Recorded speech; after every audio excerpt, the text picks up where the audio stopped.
દર્શક મિત્રો, આપ સૌનું સ્વાગત છે આપના ખાસ કાર્યક્રમ લોકપ્રિય કાર્યક્રમ કાલનો દિવસ કેવોમાં. શુભમ કરોતિ કલ્યાણી આરોગ્ય ધન સંપ્રદા શત્રુબુદ્ધિ વિનાશાય દીપક જ્યોતિ નમોસ્તુતે. આપ સૌને ભગવાન સદબુદ્ધિ આપે, સત્કર્મ કરાવે અને સુવિચાર કરાવે તેવી શુભેચ્છા. આપના માટે કાલનો દિવસ મંગલમય રહે તેવી શુભેચ્છા સાથે આપણે શરૂઆત કરીશું કાલના દિવસ કેવોની. કાલનો દિવસ કેવો ભાઈ એટલે કે કેવો કાર્યક્રમ જેમાં રોજનું પંચાંગ, દિન વિશેષ, દિવસ રાતના ચોઘડિયા, 12 રાશિનું રાશિ ભવિષ્ય કેવો રહેશે, 12 રાશિ માટે આવતીકાલનો દિવસ, અને આપણે રોજ નવી વાનગી પીરસીએ છીએ. આજે શું છે નવી વાનગીમાં, એમાં આપણે મંતવ્યવાળા બી નવો સરસ મજાનો રસોઈ શો વાનગી કર્યો છે ચાલુ. એવી જ રીતે આપણે પણ સરસ મજાની રોજ નવી વાનગી પીરસીએ છીએ. સાથે જેનો જન્મદિવસ આવતીકાલે છે, કેવું રહેશે એનું આવનારું વર્ષ, તેની પણ આપણે વિગતવાર ચર્ચા કરીશું. હવે શરૂઆત કરીશું પહેલાં પંચાંગથી, ત્યારબાદ દિન વિશેષ તરફ આગળ વધીશું. તો પંચાંગમાં શું છે? પંચાંગમાં તારીખ 17/12/2025 ને બુધવાર છે. તિથિ વિક્રમ સંવત 2082. કાલે માગસર વદ 13 છે. કાલે ચંદ્ર વૃશ્ચિક રાશિમાં રહેશે. મૂળાક્ષર ન અને ય છે. તો વિશાખા નામનો યોગ છે અને સુકર્મા નામનું કાલે યોગ જોવાઈ રહ્યો છે. જે ઘર છે કરણ, તે બપોરે 1:14 સુધી ચાલશે. હવે પંચક કાલે નથી, પણ ફરીવાર કાલે તમે જુઓ કે ભાઈ નક્ષત્ર વિશાખાથી, એટલે કે ભાઈ ચંદ્ર બદલાશે વૃશ્ચિક રાશિમાં બપોર 5:11 ત્યારબાદ વિછોડો આવે. આમે સારા કામ ના થાય. વિછોડો એટલે કે વિછોડામાં કોઈ સારા કામ થાય કે ના થાય, અને આમે અત્યારે તો ધનારક ચાલે છે એટલે કોઈ સારા કામ થવાના નથી. માટે થઈને આપણે કાલે દિવસ કોઈ પણ ગમે તેમ હોય સારા માંગલિક કાર્યો કરવા માટે શુભ નથી. હવે તમે જોવા જાઓ તો સૂર્યોદય સવાર 7:13 છે, સૂર્યાસ્ત સાંજે 5:57 છે. કાલે ચંદ્રોદય તમે જુઓ 12:01 કે 12:02 છે, અને ચંદ્રાસ્ત 3:43 થઈ જશે. 3 કલાકમાં ચંદ્ર આમથી આમ ફરી જશે. અભિજીત મુહૂર્ત બુધવાર હોવાથી નથી. રાહુકાળ બપોરે 12:35 થી 1:55 રાહુકાળ છે, અને આ રાહુકાળમાં કોઈ સારા કામ ના થાય, નવા કાર્યોની શરૂઆત ના થાય, તેનું ખાસ ધ્યાન રાખવું. રાહુકાળમાં બને ત્યાં સુધી કોઈ પણ પ્રકારના નવા કામો કરવા નહીં. એકંદરે કાલે દિવસ મધ્યમ છે. નાના મોટા કામ કરવા છે, અચૂક કરવા પડે એમ છે, તો આપણે એના માટે મુહૂર્ત કહીશું હમણાં. બાકી કોઈ જ કાર્યો થાય નહીં, તેનું ખાસ ધ્યાન રાખવું. હવે શું છે આવતીકાલનું દિન વિશેષ, તેના વિશે પણ આપણે માહિતી આપીએ. કાલે દિન વિશેષમાં ભગવાન ગણપતિના મંત્રો જાપ કરો. ઓમ ગણેશાય નમઃના મંત્રનો જાપ કરો. 7 જાસૂદના ફૂલ ભગવાન ગણપતિને ચઢાવો. અને બીજું કે શક્ય હોય તો લીલા મગ અને સોપારી ભગવાન શંકરને આવતીકાલે આપણે ભગવાન ગણપતિને ચઢાવજો. તમારા દરેક સંકટો દૂર થશે આટલું કરવાથી. તો આટલું કાલે આવતીકાલે ખાસ કરીશું, લાભ જોવાશે. કાલે 13ની સમાપ્તિ થઈ જશે. તમે જોવા જાવ તો 2:34. હવે દિવસ રાતના ચોઘડિયામાં શું કહી રહ્યા છે, કાલના દિવસ રાતના ચોઘડિયા તેની વાત કરીએ. પ્રથમ ચોઘડિયું લાભ છે, સવારના 7:13 થી 8:34. પછી અમૃત ચોઘડિયું આવશે, જે 8:34 થી 9:54 કલાકનું આવશે. પછી આવશે શુભ ચોઘડિયું, જે 11:14 થી 12:35 કલાકનું આવશે. અને પછી આવશે લાભ ચોઘડિયું, 4:36 થી 5:57 કલાકનું. તો આ 4 ચોઘડિયા ચારે સારા ચોઘડિયા છે. કોઈ પણ નાના મોટા કામ, સારા કામ કરવા માટેના ચોઘડિયા છે. રાત્રિનું ચોઘડિયું શુભ રહેશે, 7:36 થી 9:16 કલાકનું. અને પછી આવશે અમૃત ચોઘડિયું, 9:16 થી 10:56 કલાકનું. તો આ દિવસ રાતના ચોઘડિયા થયા. હવે આ ચોઘડિયા ક્યારે કામમાં આવશે? જો કાલે આમ તો કોઈ માંગલિક કાર્ય થઈ શકશે નહીં, પણ ના છૂટકે કાલ કોઈ કામ કરવું જ પડે એમ છે, નાનું મોટું, તો આ ચોઘડિયા જોઈને કરાય. ક્યાંક જવું પડે એમ છે, કાલે કોઈક એવી મીટિંગ છે, આ છે, તો આ ચોઘડિયા જોઈને કરો તો એ મીટિંગનું ફળ સારું મળશે. એટલા માટે આ દિવસ રાતના આપણે ચોઘડિયા આપીએ છીએ. તો દર્શક મિત્રો, આપણે વાત કરી દિવસ રાતના ચોઘડિયાની. હવે આજે આપણે શું વાનગી પીરસવાની છે, શું છે આજનો રસપ્રદ મુદ્દો, તેના વિશે આપણે વિગતવાર ચર્ચા કરીશું. ઘણા લોકો પૂછે છે કે મહારાજ અમને કુંડળીના આધારે ખબર પડી શકે કે ભાઈ અમારે શેનાથી ફાયદો થવાનો છે અથવા તો કોઈ એવા વ્યક્તિથી ફાયદો થાય, કોનાથી ફાયદો થાય, શું થઈ શકે? તો ચોક્કસથી એનો જવાબ હા છે. તમારા મેં પહેલાં બી કીધું છે કે આપણા કુંડલીના મુખ્ય આમ જોવા જાવ તો 3 સ્થાન. પ્રથમ લગ્નની, જેની હમણાં આપણે વાત કરી, બારે કુંડળીમાં, દરેકની કુંડળીમાં બારે લગ્નનું ફળ શું મળે એમ કે ભાઈ મેષ લગ્ન, વૃષભ લગ્ન, મિથુન લગ્ન. તો એ 40% એ થયું. તો બીજું 40 તમે જોવા જાવ કે 25 થી 30% કર્મનું સ્થાન થયું, કારણ કે રોજિંદુ કરવાનું છે, 10મું સ્થાન. અને બાકીનું છે 9મું સ્થાન, ભાગ્યનું સ્થાન.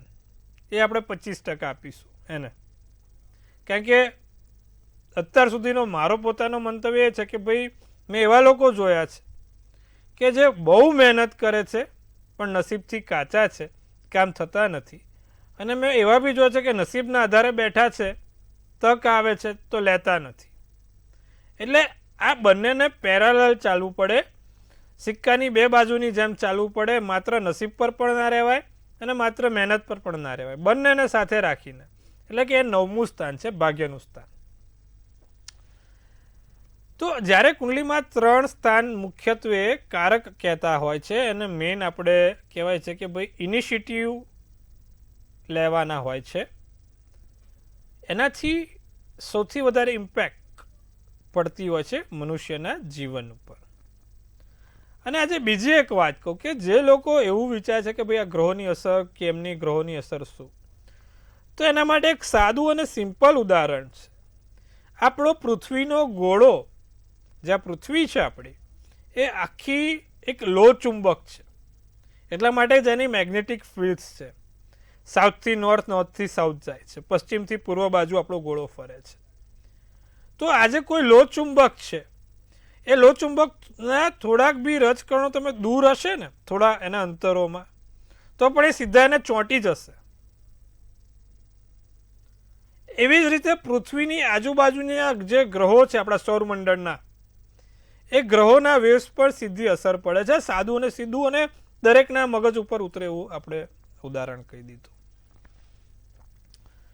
હવે બીજી વસ્તુ એ બને છે કે ભાઈ જે લોકોના કુંડલીમાં 10મા સ્થાનમાં કોઈ ગ્રહો બેઠા હોય, એના આધારે ખબર પડી શકે કે માણસને શેનાથી લાભ થશે, કયા વ્યક્તિથી, કેવા લોકોથી લાભ થાય. 10મું સ્થાન કર્મનું સ્થાન કીધું છે. જો 10મા સ્થાનમાં શુક્ર બેઠો છે, તો 10મા સ્થાનમાં જો શુક્ર બેઠો હોય તો એને એના પત્નીથી લાભ મળે છે. આપણે અમુક ઘણા કિસ્સામાં જોયું હોય છે કે લગ્ન થયા પછી આપણે ભાઈને સારી સરકારી નોકરી મળી ગઈ, લગ્ન થયા પછી એને સ્થાવર મિલકતોમાં વધારો થઈ ગયો, લગ્ન થયા પછી એને કોઈ મોટી તક મળી ગઈ, લગ્ન થયા પછી નોકરી, પત્નીની નોકરી સારી થઈ ગઈ, તો ગમે તેમ ફાયદામાં તો એ રહેવાનું. તો આવું જ્યારે હોય ત્યારે 10મા સ્થાનમાં શુક્ર હોય, 10મા સ્થાનમાં ચંદ્ર હોય, તો એને એના માતાથી લાભ રહેતો હોય છે. માતાની લાગવગ ચાલી, માતા એને ભલામણ કરી અને છોકરાની નોકરી સારી લાગી ગઈ, માતા કોઈ સરકારી નોકરીમાં હતા ને એનું એને વળતર મળ્યું, માતાએ સરકારી નોકરીમાં કોઈ જગ્યા હાથે કર્યું, એનાથી એને લાભ થયો. માતાની, પિતા કરતાં માતાની આવક વધારે હોય છે અને માતાના કારણે જીવનમાં ઘણું રિલેક્સેબલ ફીલ થતું હોય. આવા આપણે આસપાસના ઉદાહરણ જોતા હોય છે. આવી કુંડળીમાં 10મે ચંદ્ર હોય તો એને માતાથી લાભ થાય.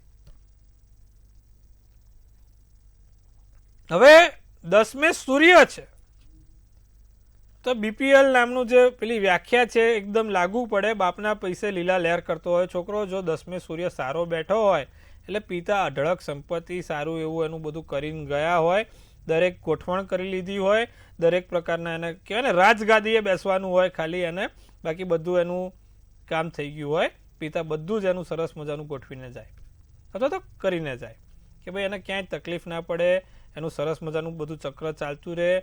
10મા સ્થાનમાં જ્યારે સૂર્ય બેસે ત્યારે પિતા પોતે બાળકને એકદમ સંપૂર્ણ બનાવતા હોય છે કે ભાઈ છોકરાનું બધું વેલ સેટ કરી દીધું છે, આપણે કોઈ ચિંતા નથી. આવી કુંડલી જ્યારે 10મે સૂર્ય હોય ત્યારે તમને જોવા મળે. હવે 10મે જ્યારે ગુરુ બેઠો હોય તો વડીલોથી અને મોટા ભાઈથી કે નાના ભાઈથી લાભ થાય.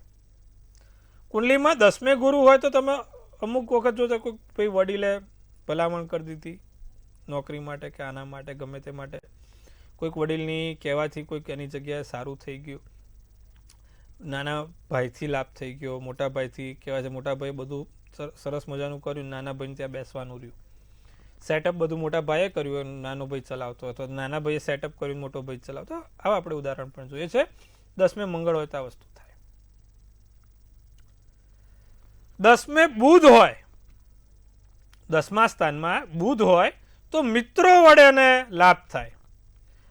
ભાઈબંધીમાં સરસ મજાની નાની મોટી કંપની ચાલુ કરી દીધી, પ્રોફિટમાં ગઈ. ભાઈબંધીમાં કહેવાય છે કે ભાઈ પેલા કીધું ભાઈ આઈડિયા મારો સરસ મજાનું છે, તું ખાલી જોડાઈ જા, અને જોડાઈ ગયો ને ભાઈનું રાતોરાત દિવસ બદલાઈ ગયો.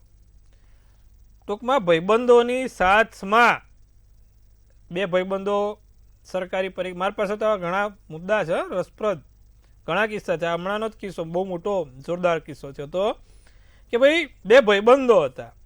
પેલો કહે કે ભાઈ હું એકલો સરકારી નોકરીની તૈયારી શું કામ કરું, તું કર. પણ બંને ખાસ જુગલબંધી ભાઈબંધો, એટલે કે હાર કે ભાઈ કરવું તો જોડે કરવું, સાથે બહાર ભણવા જાય, હોસ્ટેલમાં જોડે રહે, કે હું ભાઈ બીજા ગામમાં જાઉં તો એકલો થોડી જાઉં, ચાલ ને તું. પેલો કે હાર ને કે હું થોડીક વખત કે મારે બહાર પણ ભણાઈ જશે અને બાને પરીક્ષાની તૈયારી પણ થઈ જશે. પણ પેલા ભાઈને એટલો ઇન્ટરેસ્ટ નહોતો સરકારી નોકરીમાં. પેલા ભાઈ તાબડતોડ મહેનત કરતા હતા. બંને પરીક્ષા આપવા ગયા. પેલા ભાઈ પરિણામમાં 0.57 માટે રહી ગયા અને પેલા ભાઈ પાસ થઈ ગયા, અને પેલા ભાઈ અત્યારે સારા એવા અધિકારી છે. તો ભાઈબંધથી લાભ છે. 10મે બુધ આ વસ્તુ કરાવે. અને જો 10મે મંગળ છે તો ભાઈ બહેન કે કાકા કાકી નથી કહેતા ભાઈ કોઈ કાકા કાકી, કોઈ કૌટુંબિક વ્યક્તિનું લાગવગ ભલામણ ચાલી ગઈ કે ભાઈ બહેનની ભલામણ કે લાગવગ ચાલી ગઈ, કામ થઈ ગયું. 10મે આપણે મંગળ આ વસ્તુ કરાવશે, સરસ મજાનું કામ કરાવી દે. જો 10મે શનિ છે, 10મા સ્થાનમાં શનિ છે તો તમારા સેવકોથી તમને લાભ થતો રહે, સારી એવી જિંદગી મળતી રહે, તમારા સેવકો તમને લાભ કરાવડાવે. 10મા સ્થાનમાં શનિ આ વસ્તુ કરાવડાવે છે. તો સરસ મજાની સાહેબ આપણે વાત કરી, નવી વાનગી આજે પીરસી છે તમને. 10મા સ્થાનમાં કયો ગ્રહ બેઠો હોય તો કોનાથી લાભ થાય તે વિશે આજે વિગતવાર આપણે ચર્ચા કરી છે. હવે ચર્ચા કરવાની છે 12 રાશિના રાશિ ભવિષ્યની. કેવો રહેશે 12 રાશિ માટે આવતીકાલનો દિવસ? પ્રથમ રાશિ મેષ રાશિની વાત કરીએ તો વિચારો બદલાય, વિચારોમાં પરિવર્તન આવે, આતુરતાનો અંત આવે, નવા સપના જોવા મળે, પસંદગીના કામ પૂર્ણ થાય, આસમાની શુભ કલર શુભાંક 3 થાય. વૃષભ રાશિ નવી શરૂઆત થાય, નવા કામ થાય, મહેનત વધારે કરવી પડશે, ધાર્યા કરતાં સમય થોડોક વધારે જાય કોઈ પણ કામ કરવામાં. લોકોની ફિલિંગ્સનું માન રાખજો, ચર્ચા કરતી વખતે શબ્દ અને ઇમોશન્સ ઉપર કંટ્રોલ રાખજો. રાતો શુભ કલર શુભાંક 7 રહેશે. મિથુન રાશિ નવું જ્ઞાન મળે, આમંત્રણ મળે, ભૂતકાળની સમયની યાદ આવે, પેટની સમસ્યા રહ્યા કરે. કેસરી શુભ કલર શુભાંક 5 છે.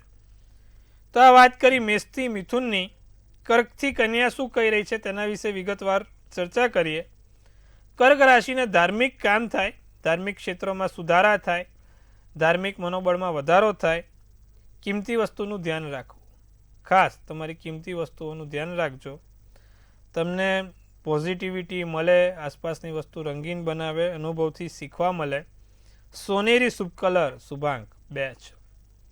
સિંહ રાશિ મનોબળ વધશે, આત્મવિશ્વાસમાં વધારો થશે. કોઈનો પડકાર તમે રોકી ના શકો, ચેલેન્જ આપે તો તમે સામે 100 ગણું ચેલેન્જ આપીને ઊભા થાવ એવા છો. ખોટું કરતા નહીં કોઈનું, પૈસાની લેવડ દેવડ કરવી નહીં. રાખોડી શુભ કલર શુભાંક 4 રહેશે.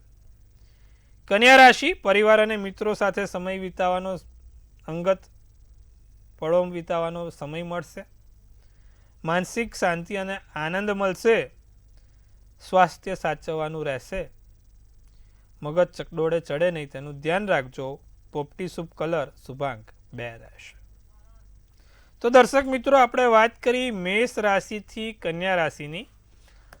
હવે વાત કરવાની છે આપણા ખાસ દર્શક મિત્રો જોડે. તેમના સાથે સત્સંગ કરીશું. પ્રથમ કોલરને જોડીશું અને મૂંઝવણ દૂર કરીશું. હેલો. હેલો. હા જી, બોલો.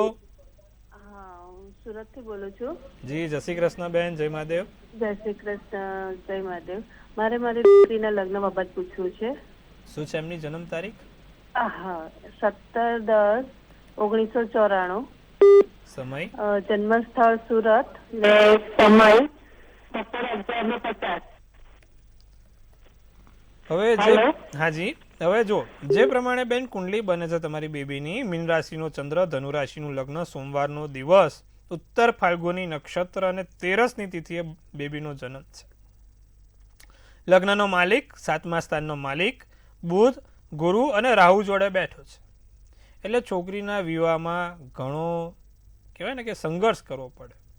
કોઈ જગ્યાએ સીધી વાત આવે નહીં, મનગમતું પાત્ર મળે નહીં, આવે તો ગમે નહીં, સામેવાળાને ગમે તો આપણને બેબીને ગમે નહીં, આવું બધું કહેવાય ને કે ભાઈ થતું રહેતું હોય. કારણ કે 7મા સ્થાનમાં બુધની જોડે ગુરુ રાહુ આવ્યો છે. હવે આનું નિવારણ શું અને આ શું કરવાથી વહેલી તકે એના લગ્નમાં સારું એવું કામ થાય? કારણ કે બેબીની જે પ્રમાણે કુંડળી છે, કોઈક જગ્યાએ એને નાનું મોટું સગાઈ લગ્ન ભંગ ના થાય એનું પણ આપણે ધ્યાન રાખવું પડે. તો શું કરવાથી સારું થાય? નિત્યક્રમ પ્રમાણે એને ભગવાન વિષ્ણુજીના મંત્ર જાપ કરવાનું કહો, વિષ્ણુ સહસ્ત્ર નામાવાલી કરવાનું કહો. દર પૂનમના દિવસે સત્યનારાયણ કથાના વ્રતનું વાંચન પોતે બેબી કરે થોડાક સમય માટે, 5 પૂનમ ખાસ કરે. અને શક્ય હોય તો ત્રીજી આંગળીમાં એક ઓપેલનો રત્ન પહેરે. ઓપેલનો રત્ન ત્રીજી આંગળીમાં પહેરે, ચોક્કસ તેને લાભ થશે. વહેલી તકે લગ્નના યોગ સરસ બીજા પ્રબળ થઈ જશે. જી બેન, આપણે અન્ય મિત્ર સાથે વાત કરીશું. હેલો. હા, જય ગણેશ. જય ગણેશ, જય મહાદેવ. બોલો. જય મહાદેવ. હા, હું પોરબંદરથી બોલું છું. મારા બાબા માટેનો પ્રશ્ન છે. શું પ્રશ્ન છે? એનો જન્મ તારીખ છે 27/6/2006 ને જન્મ સ્થળ માધવપુર ગેટ ને જન્મ સમય રાત્રે 2:55. જી, પ્રશ્ન શું છે? પ્રશ્ન શું છે? એનો જન્મ સમય છે 2:25. જી. હા, ને એનો પ્રશ્ન છે એ અત્યારે ડિપ્લોમા કરે છે, કોમ્પ્યુટર એન્જિનિયરિંગ ડિગ્રી. તો હવે એનું કેરિયર કેવું રહેશે અને એનું ભવિષ્ય કેવું છે? મિથુન રાશિનો ચંદ્ર, મેષ રાશિનું લગ્ન, પુનઃવસુ નક્ષત્ર, મંગળવારના દિવસે બાળકનો જન્મ છે. હવે ડિપ્લોમા તો આમ તો એને વાંધો એવો નથી. સૂર્ય 3જા સ્થાનમાં બળવાન છે, એમાં સાથે ચંદ્ર પણ જોડે છે અને મેષનું લગ્ન છે એટલે વાંધો નહીં આવે. કોઈ બીજી મગજમારી નથી. પણ મંગળ સાથે શનિ આવ્યો છે, થોડીક સમસ્યા ઊભી કરે એમ છે. તો એના માટે આપણે નિવારણ કરીશું. દર મંગળવારે અને શનિવારે 7 કાળા લવિંગ હનુમાનજીને ચડાવે, સાથે નિત્યક્રમ પ્રમાણે સંકટ મોચનનો પાઠ કરે તો એના માટે સારું રહેશે. આટલું કરાવશો, લાભ થશે. અન્ય દર્શક મિત્ર સાથે વાત કરીશું, એમની મૂંઝવણ દૂર કરીશું. હેલો. જય ગણેશ. મારા બાબા માટે પૂછવું છે. જય મહાદેવ, જય ગણેશ. બોલો. જય મહાદેવ. મારા બાબાને 19/9/99 છે તારીખ. સમય સવારે 7:30 વાગ્યાનો. સ્થળ ભાવનગર છે. લગ્ન યોગ ક્યારે છે? કઈ વાત આગળ આવતી નથી. હવે બેન એવું છે, ચંદ્ર ધનુ રાશિમાં, કન્યા રાશિનું લગ્ન, પૂર્વા નક્ષત્ર, નોમની તિથિ, રવિવારનો દિવસ છે. છોકરાને છે ને સૂર્ય બુધ લગ્નના સ્થાનમાં છે. જેટલા લોકોનું પણ કન્યા લગ્ન હોય ને એ લોકોને લગ્ન થોડાક મોડા થાય. કન્યા લગ્નવાળા દરેક વ્યક્તિઓનું લગ્ન મોડું થતું હશે ને એમાં બી આપણા બાબાને 8મે શનિ છે એટલે વધારે ખેંચાઈ ગયું લાંબો સમય. 2 વસ્તુ કરો, એનાથી ઘણો ફરક પડશે. બાબાને દર શનિવારે પીપળે સરસ્યાના તેલનો દીવો કરવાનું કહો અને બીજી આંગળીમાં લાજવ્રત નામનો રત્ન આવે, લાજવ્રત, એ રત્ન પહેરવાનું કહો. એનાથી એને ઘણો સુધારો જોઈ શકશે. પીપળે શનિવારે સંધ્યા કાળે 7 વાગ્યે દીવો કરે સરસ્યાના તેલનો અને શનિ મંત્ર જાપ કરે, ઓમ પ્રાંગ પ્રિંગ પ્રોંગ સસ શનેશ્વરાય નમઃ. ઘણો ફાયદો થશે. સારા એવા એના કામ થઈ જશે. વહેલી તકે લગ્નના યોગ પણ પ્રબળ થશે. આટલું કરાવજો. આપણે અન્ય દર્શક મિત્ર સાથે વાત કરીશું, એમની મૂંઝવણ દૂર કરીશું. અવાજ નથી આવતો, સંપર્ક કપાઈ ગયો છે. આપણે અન્ય રાશિ સાથે આપણે જોડાણ કરીશું. તુલા રાશિ શું કહી રહી છે, શું વાત છે તુલા રાશિની? કાલે રચનાત્મક કાર્યો થશે, માતા પિતાના આશીર્વાદથી કામ લઈને આગળ વધીશું, ફરવા જવાનું મન થાય, મોસાળ પક્ષથી લાભ થાય, ગુલાબી શુભ કલર શુભાંક 8. વૃશ્ચિક રાશિને જે પણ કામ કરે બહુ શાંતિથી કરે, સમજી વિચારીને કરે, બાળકોને સાચવજો, સમય વેડફાય નહીં તેનું ધ્યાન રાખે. પિતૃના આશીર્વાદથી ઘણું એવું સારું કામ સફળ થઈ શકે છે. વાદળી શુભ કલર શુભાંક 3 છે. ધનરાશિ બાકી રહેલા નાણાં પાછા આવે, સાચી સલાહ મળશે, અંતરના આશીર્વાદથી કોઈ એવું સારું કામ થઈ શકે છે. પણ બલીનો બકરો તમને કોઈ ના બનાવે તેનું ખાસ ધ્યાન રાખીશું પ્રભુ.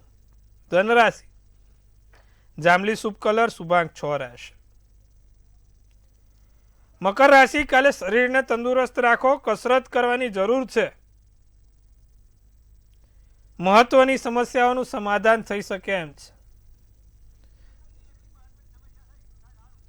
ચોક્કસથી થઈ જશે. કાલે કસરત કરવાનું રાખજો, કમર વાળવાની રાખજો, શરીરના હાથ પગ વાળવાનું રાખજો. જૂના મિત્રોને મળવાનું મન થાય, મનગમતા વ્યક્તિઓ સાથે મુલાકાત થાય અને કોઈકની લાગણી સમજાય. તમારી જે અંદરની લાગણી છે કોઈ સમજી શકે, અંદર તમે જે બધું ભરેલું છે બહાર નીકળશે. બરાબર, 100% તમારે કાલે કામ થઈ જશે. કોઈ પણ કામ કરો સફળતા મળશે. લીલો શુભ કલર શુભાંક 4. કુંભ રાશિના સ્વાસ્થ્ય સારું છે, સ્વાસ્થ્યની દ્રષ્ટિએ સુધારો જોવાય. નજર ના લાગે તેનું ધ્યાન રાખજો. રૂડા રૂપાડા બનશો કાલે તો ધ્યાન રાખજો, નજર ના લાગે. સ્વભાવમાં થોડુંક ચીડિયાપણું દેખાઈ રહ્યું છે. જીવનમાં અદ્ભુત કામ થાય. જાંબલી શુભ કલર શુભાંક 8 રહે. મીન રાશિને ગળાને લગતી સમસ્યા રહી શકે છે. મહત્વનું સ્થાન મળશે, દિવસ શુભ રહેશે. એનર્જી અને આકર્ષણ, તમારી એક ચહેરાની ચમક, એનર્જી અલગ જગ્યાએ જશે. પીળો શુભ કલર શુભાંક 5 રહેશે. તો દર્શક મિત્રો, સરસ મજાની 12 રાશિનું રાશિ ભવિષ્ય સમજાયું. કેવો રહેશે 12 રાશિનો કાલનો દિવસ? હવે આપણે વાત કરવાની છે જેનો પણ જન્મદિવસ આવતીકાલે છે તેનું કેવું રહેશે આવનારું નવું વર્ષ. કાલે 17/12 જેનો પણ જન્મદિવસ છે તે લોકો માટે શું કહી રહી છે આપણી ડિયર એન્જલ્સ? સૌ પહેલા મંતવ્ય ન્યૂઝ પરિવાર તરફથી આપ સૌને હાર્દિક શુભેચ્છા. તનથી તંદુરસ્ત, મનથી મલકાતા અને ધનથી છલકાતા રહો ભાઈ. હાસ્યનું તોરણ ઝૂલતું રહે, ભાગ્યનું પાનું ખુલતું રહે, ધન કુબેરના ભંડાર ભરાતા રહે. સુંદર મજાના આશીર્વાદ સાથે છે. જેનો પણ કાલે જન્મદિવસ છે, ધ લવર્સ કરીને કાર્ડ નીકળ્યું છે. બહુ સુંદર કાર્ડ છે, પ્રેમનું કાર્ડ છે, શુક્રને લગતું કાર્ડ છે. શું કરવાથી લાભ થશે ને શું કહી રહી છે આપણી ડિયર એન્જલ્સ? પહેલા તો ધ લવર્સ એટલે તો તમે સમજી ગયા, જે લોકોની શરણાઈ નથી વાગી, હાથી ઘોડે નથી ચડ્યા, બધા હાથી ઘોડે ચડશે, બેન્ડ બાજા વાગશે. એટલે પહેલા એ લોકો વગાડશે, પછી એમના વાગશે. સાથે કોઈ વ્યક્તિ જીવનમાં આવશે જે તમારા જીવનને આખું 360 ડિગ્રી એંગલે સર્ક્યુલેટ કરશે.